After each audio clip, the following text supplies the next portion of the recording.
Tyler, what's happening, man? How you doing? Doing well. Thanks for taking your time to join the Playbook HQ podcast. So, you are the founder and CEO of 100 Health. What are you building at 100 Health? First off, we're building a lot, but here, how we think about things is we believe that everyone should have an integrated health platform that turns their data into a personalized, kind of evidence-based action plan that helps them look, feel, and perform younger, right? And so it's about giving people control and clarity over their health. We do that in a couple different ways. We do that by one, ingesting in all of your existing medical records, Okay. which is really different and unique. We then have you go through this really interesting journey of confirming and denying what's still active. So we call it the Ronald Mm, Reagan trust but verify. And then what we do is we pair that with all of your wearables, very extensive lab work, and then we help you go through things with expert guidance. And that's where you get to see the results that matter and how you can measure them. And we do that to start. And then what we do is we do a follow-up test to see where you've improved. okay. But that's what we're building here at 100. And the name 100 obviously comes from the 100-day protocol. Could you talk to me more about like why 100 days? Yeah, it doesn't cover the 100-day protocol. You can use your imagination of 100%, living beyond 100, Okay. 100-day protocol. The reason why we've come up with 100-day protocols, we work with someone who works with us on a PhD level that helps us think through habits. And this gal wrote a book on habit formation and helped us think through what is enough time that gives people enough to really meet goals, but also not long enough to where they drift. We all deal with drifting. If you think about the annual physical, it's usually the key word there is annual. It's every single year. It's just like when you go Right. to the dentist. It's hilarious. You go to the dentist a couple days before you brush extra, you floss extra. You want to make sure your teeth are great. We find the same thing happens when you go to your primary care physician. That's even if you do go. And you go for this annual physical, and you have a whole year to really think and take in the advice, if it is good advice, in fact, from your doctor or your physician. What we've done is we've established 100 days is achievable. It's enough to hold you accountable, enough pressure to actually deliver on what you want to on your protocol. And it's a commitment or a pledge that you're making on yourself to your own body. And so that's why we've come up with the 100-day protocol. We're finding it's very effective. We originally, when we built this, our retest was like, well, people will do testing twice a year. They'll do their first test, their baseline, and then they'll probably do it at like day 200, their follow-up. Over 80% of our people are scheduling blood work from day 100 to day 110. So it just shows us like they want to see how they improved. They've got really good adherence on this protocol. They want to test to see if things have changed. So it's a lot more often than we would have expected. But Yeah. that's how we've come to the 100-day protocol. And is this replacing your primary care doctor or is it working kind of in tandem? Yeah, no, it definitely is not replacing your primary care physician. To us, we think it's really enhancing it, and you can go to them with a lot more information. We sit atop of your existing care. We connect all your data that is usually fragmented, and we turn that into Mhm. actionable, layers of execution. What you need to do. Your doctor really, we think about it as your doctor should and is there to treat illness, and we just help you Mhm. build your health. We do have folks that have gone to their primary care with it, and we've gotten really good response of like, wow, we don't have access to these in-depth medical records, or, wow, we don't have this access to this in-depth worth of blood work. And or hey, Mhm. wow, your blood pressure is high, or you're sleeping really poorly, your HRVs at like we tie all of that in. And so what we find is a lot of people may go to their primary care physician with a lot more education and way more data than their primary has on that. Yeah, I think the key word with you guys is action, right? Like there's all this data out there, but we need action, not just insights and data. What kind of wearables are you guys integrating with?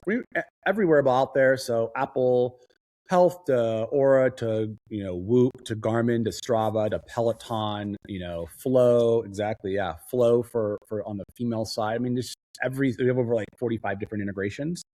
My Fitness Pal, Cal AI, like from food tracking, continuous glucose monitoring. So all the wearables that you would expect and imagine, we integrate with, and it's really important because people don't understand that those are living in silos. And how do you really Right. bring everything into one place? And that's what we've done really well. You might still use those apps to look at metrics that you're used to, but we've built our own really unique dashboard, and we've tied them and integrated them, why it means and what it means for you. So for example, how your sleep patterns are against the blood work that we've done with you, right? Or certain areas of HRV and how that plays into certain markers from your lipids. And so we do a lot of different ways of how we connect things from your wearables, opposed to just giving you some dashboard on, what those wearables are doing for you, if that makes sense. Yeah, it makes complete sense. And then, so you're a serial entrepreneur. You've been in the AI, longevity, and real estate space. How has that transition gone into the healthcare space? Yeah. So my background was I got into real estate at a very young age. The market crashed, and I was helping banks offload thousands of their assets from their portfolios so they can have better earnings on Wall Street. So the market crashed, and we had a lot of foreclosures. They had to offload these distressed assets at a very large set. I was the one to help them do that. I saw a really big thing happening, which is called the cloud was coming. And I thought there's got to be a better way to make these real estate transactions more efficient. And so my idea back then was like, look, let's digitize the entire customer experience from the moment you write an offer on a property all the way till you close, and then all the way tying that into this, the Bureau of Real Estate on a compliance aspect. So I built that up. That company is called SkySlope. It's a B2B prop tech SaaS business. It serves 2/3 of all real estate transactions in North America, has 900,000 realtors that use that software. It's definitely the leader in the space. And I think a lot of things from transitioning, people always ask from real estate to call it health or the medical space. It's different, but there's a lot of similarities. I'll give you an example. We had in real estate, we were doing a lot of wiring, right? So wire transfers. We had a financial product. We tied into banking institutions, and we dealt with social securities on the lending side. So very, very sensitive data. Same thing you can imagine in health, right? With HIPAA. And so, in real estate, you have to have SOC 2 compliance and those types of things, but there's no HIPAA compliance. So it transitioned over to my knowledge of understanding how important that data is, how to make sure that data is protected, and then how to make sure that you're doing it in a manner that is within compliance. So I got a really good sense of that. The second is in real estate, you believe it or not, it's like we pull in on 100, we tie into over 450 institutions to pull in your medical records. Wow. And a lot of people are like, that's so hard. How are you able to do that? I'm like, guys, in my real estate business, I had to tie into over 1,000 MLSs. So if you think about it, MLSs are harder than actual medical records. Medical records are somewhat organized. They have some fire type of API that a lot of them use. So there's a more organized manner. Real estate's kind of the wild, wild west. So I got front row seat of what chaos is. And so coming into the medical space, it was a lot easier. There's a lot more regulatory compliance behind it, but the integration and the technology perspective was a lot easier. And so there's a general transition on that end on what the similarities are. For me, at the end of the day, 100 exists because it's something I wanted for myself. I tried out a lot of the greatest and amazing platforms out there today. I invested in several of them, and they're all great. They're fantastic for different things. But at the end of the day, I said, I want everything in one place. I want it to understand me. Anytime I log into this, I want it to know where I stand at that moment. And I want to have advice on what to do next, whether that is to change my food habits in real time, to change my sleep habits in real time, to modify my exercise. I believe in a world where you wake up and it's almost like the old school way of like the Jetsons. Like you wake up and it says, here's what you're going to do. Here's why you're going to do it. Here's what is going to be the best. And here's the adjustments we've made in real time. And that's what I was looking for at the time. And I had some really high-end concierge doctors and a really great team around me. But that was every quarter or every 2 months or every month you'd meet with them. I wanted that in real time in the days. And so that's what we've built. And you can only do that when you have all of these different things coming into one ecosystem opposed to it being siloed. Right. And then I have a quote from you. You said, the level of care isn't broken, it's gated. Could you expand on that? Yeah. So if you think about it, I don't, the average time that a patient gets to see a physician is less than 15 minutes. I don't think that is a physician problem. I think that is the system problem. If you think about it, you take a step back and you first look at the state of America. You have a very large portion of folks have chronic conditions. We have a lot of folks that are, 70% are obese. Doctors and physicians are not incentivized when you're doing well, and you usually only see them when you're unwell, when you're not doing great. The health data is just very, very messy. And then also on top of that, humans just can't scale. So like they only have that amount of time to see you because it takes so long to get in. They have a ton of patients. It's back to back. So I believe the level of care isn't broken. The level of execution is like we have incredible doctors, data, and science, but the gap is helping people actually follow through. Like 100 exists to close that gap, to turn care into this consistent action and to allow people to get this really, really good look under the hood to hopefully help them avoid having to go into, their primary. We think about this like if you are a patient, you're probably something is wrong. We don't want to call you a patient, right? We don't think that you should be a patient. It's like we want you to be proactive and understand things before problems occur. Yeah, and so I met you earlier in February at the Santa Monica Proper inaugural wellness event, and you're a totally driven entrepreneur and individual, but you went through kind of your own health scare. Could you talk to me about your own health scare that kind of led you to create 100? Yeah, so my wife and I were conceiving our first child. I am a later father at the age of 39. And so I said, look, you just start to think about life differently. I'm turning 39. I was like, I want to get in really great shape. I'm going to take this biological age test. All my friends are doing it. At the time I just had turned 39, I take this test, it would say I'm 47. So a couple things go through my mind. One, I feel good. I'm like, my energy's high. I look good. I eat relatively healthy. I work out.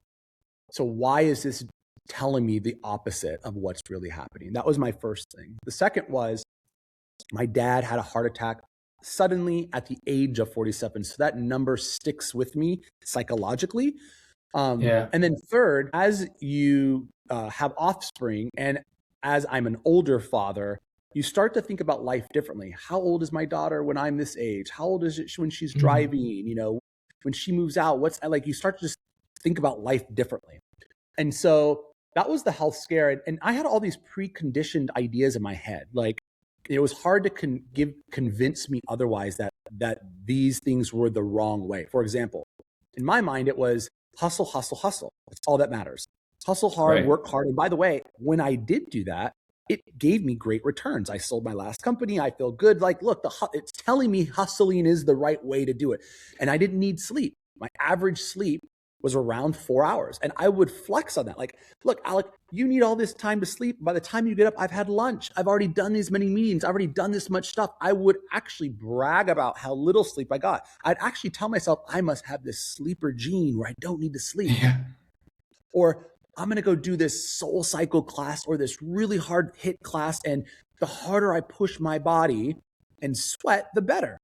Well, that's great, but I was losing muscle. I was not actually optimizing for strength. And so my idea was if my Apple Watch says I burn 800 calories, I've sweat a lot, that equals good. Not necessarily. Wasn't doing strength training. So I had all these ideas. And I also said like, if I burn 800 calories, I can go down and have a big brunch item with mimosas. And like, these are the stories we all tell ourselves, right? Like if I go for a walk, I can have that ice cream. And it's all about consistency, as you know. But for me, it was like, I had these ideas in my brain. And so when I went all in, and when I go all in anything, it's like, I go full on, like I don't dip my toe in. It's like full on, cannonball in the deep end. I hired some of the best teams, really hard to get access to, physicians that are impossible to get access to, all the way to human biologists, board certified nutritionists. I had sleep experts. I had a personal trainer. I did everything. And by the way, everything dramatically changed. Every single thing. Like the energy I thought that was already a 10 was at brand new levels. I physically changed how my arms and strength and muscles showed that they didn't prior. And it was hard for me because I'd go do a strength training class and it would say I burned 300 calories. I'm like, I'm so used to 800. So in my mind, it was bad. And then my scale was going up and I'm like, I'm burning less calories. I'm heavier, which it wasn't. I was putting on muscle. I was losing fat. So if I wouldn't have done a DEXA scan, I probably would have quit because that to me showed all these preconditions I had. And I think a lot of Americans, a lot of people have these preconditions of what we're told, what we're trained, what we know to be right. And it's hard to let outside information in to really help you change that conviction. And so I went all in and then I fell in love with the space as a user. and started to then make investments in the space, and invested Right. in so many different companies. So I'm like, this is just so fascinating to me. Like, I know what it's done for me. I just think it's a really big emerging market. I think this is going to be the new, not trend, but the new thing where people take back their health and own it themselves and be an advocate for their health. And if you go back, prior to COVID, that was hard. Like you go to a doctor and you just trust the doctor, and you didn't have this available data. Now everyone has this available data themselves.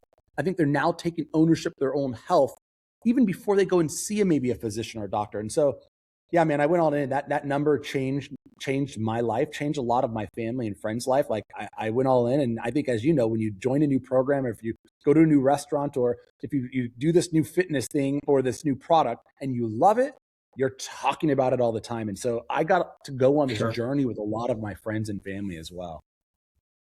I love it, man. And then talk to me about who are some, whether they're athletes, entrepreneurs, family, just some inspirations throughout your journey that have impacted you the most. Yeah, there's a lot. I think my biggest inspiration comes from both, I would say, a mix of entrepreneurs and athletes, Okay. who obsess over consistency. That's the theme Yeah. I think about. If you think about like Kobe for his discipline, it's consistency. He was the first one in, he was always going. You think about Steve Jobs for the clarity of vision, right? So on the Mhm. entrepreneurial side, my dad for his resilience. So that's more on the personal side.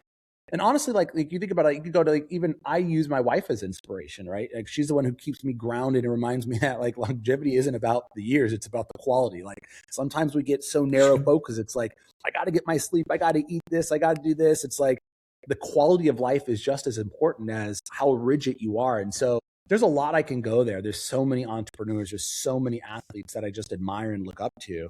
But I think the theme that I constantly come back to is, he or she who can be really consistent wins. Think about your diet. It's not about your cheat date that you had. How many cheat dates did you have? How often are you staying on course? Your exercise. If you missed a day of strength training, it's not going to kill you. But guess what? Are you consistent with your strength training? So I really value and obsess consistency, which is really tough for many people because it's just boring, right? It's just boring. It's For like sure. not fun. And I just love that consistent pattern, just because I know it's effective and long term it works. For sure. I love that. Now we're getting into our flow stack. So I'm excited to hear what's in your flow stack, the top practices and products helping you elevate your performance, recovery, and longevity. What is in Tyler's flow stack? Yeah, so I could tell you, when I got into this longevity journey, I tried everything. My wife and I even went as far as, we leased out a 2,000 square foot commercial space just for the two of her and I, and we're building a house in Napa, and we're going to build this longevity kind of unit in our house. And we said we want to use a playground as our test thesis, and we tried everything out. Anything you can name, we had. Hyperbaric chamber, yep, got it. Sauna, we had both the rock steam sauna and also the infrared sauna. Like the Carol bike, cold plunge, like Oh, we yeah. did everything. And what we learned is, oh, this stuff takes a lot of time, a lot of time. Correct. So we realize, like, we don't have time for all these things. What are the biggest and best bangs for our bucks? And what are the things that we've seen return the most value for us? So I'll start with kind of like the morning, right? The thing my wife will never miss, and the thing I try to never miss, is red light therapy. We have a red light bed. Mhm. We lay in it, the most powerful bed on the market. We get to get in that, and it's made for speed and for high frequency. So we do that. I Mhm. personally do a cold plunge. I usually do it before I do a heavy strength workout. I don't do it after, usually before. 3 minutes. I do it, one, because I want to think about it from a recovery standpoint, but two, it just like wakes me up and gets me going, right? And so whether that's placebo or not, it is cold and I have to react. My body goes into fight or flight. I'm really big on zone 2 training, or EWAT, so exercise with oxygen therapy. I put a mask on, I suck in a bagless of oxygen, and I train really hard. Right now, I'm really into the Norwegian 4x4, which is wildly brutal. It's so hard to do, but I'm really trying to improve my VO2 max to the really good athlete status. Yeah. Obviously, I track everything from continuous glucose to, I have an Apple Watch, I have an Aura, I have a Whoop. So I'm a big data person on that. Yeah. Obviously, I work out, so there's no doubt on there. I work out. I do breath work before and while after I get in and out of the sauna. That's a very, very big routine. I love the sauna. There's a lot of science behind that. Hyperbaric chamber is something I've just started to pick back up because now I can do the amount of sessions required of the protocol at my house, opposed to having to go somewhere, which is not a time convenient. Originally, I had this Right. small soft pill, but I was very claustrophobic. So I've got a newer one now that allows for me to sit in there and be more comfortable. But those are the main ones that I tend to go on, opposed to different supplements and regimens. But like as far as equipment, like those are the things I'm the most consistent with exercise as well, that I find the biggest return. There are other things that are important, but those are the ones that I've seen to give me the most return. But for me, trends are, I try to understand them, see the evidence behind them, and then see, is this a trend or is this actually something that is effective? Yeah, I think that's great advice. Well, this has been an amazing podcast. I appreciate you taking the time to join and enjoy the rest of your week, man. Yeah, you too, man. Thanks for having me.